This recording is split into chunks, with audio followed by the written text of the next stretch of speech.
মেজামাই, thank you. Thank you কিসের জন্য? এই যে তুমি যে অর্ধেক ডিম আর ভাতটাই খাইছিলা, ওই অর্ধেক ডিম আর ভাত আমি অনেক মজা করে খাইছি, লেগে থ্যাংক ইউ। ও, ভালো করেছেন। রাতেও খায়েন, আমি খাবো না। বাহ, অনেক ভালো হইব। রাতের খাবারগুলো আমার দিয়ে আমি অনেক মজা করে খাবো। জি, ঠিক আছে।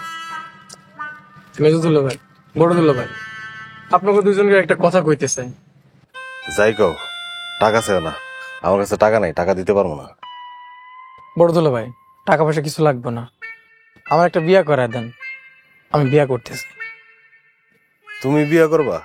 বিয়ে করে বউরে খাওয়াবো কি? বড়দুল্লাহ ভাই, রিজিকের মালিক আল্লাহ। বলে এই কথা তুমি আব্বারে গিয়া কও। আমি কইতে পারতাছি না, বিদায় তো আপনার কাছে আইছি।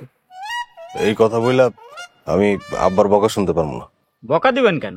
বড় হয়েছে, বিয়ে তো করাতেই হবে। মেজদুল্লাহ ভাই একটা ন্যায়ের কথা কইছেন, রাইতে আমার ঘুম আসে না, বুকের বাপাসে খুব ব্যথা করে। তাহলে মেজজামাই, তুমি আব্বারে গিয়া কইও। অবশ্যই বলবো। দুলা ভাই, এক্ষুনি চলেন। এই শালা, বললেই কি হয়ে যায়? মায়া দেখতে হবো না?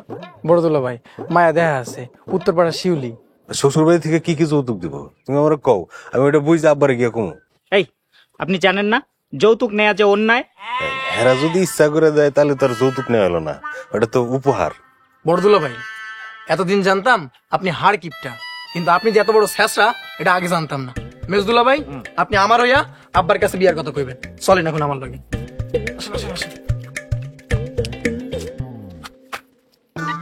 আমার কথা চিন্তা করলাম, শালা আমার কাছে শেষ।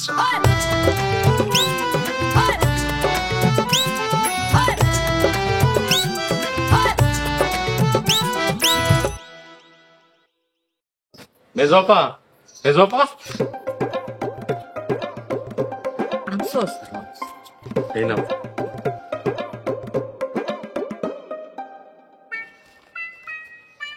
এই কি রে, কি করতেছ? হাতে কি? কিছু না আব্বা, কিছু না। আরে কিছু না মানে কি আনছস? না বাপ, কিছু না। আরে দেখি। ওরে আল্লাহ, সর্বনাশ করে লাইছস। হ্যাঁ, আমার বাড়িতে কি বিয়া শাদী লাগছে? এত বাজার আনছস কেন? আমার কি লুটেরা করে লাগবি? আমার তো আপা, কি হয়েছে আব্বা? আপা, আপা। ডিম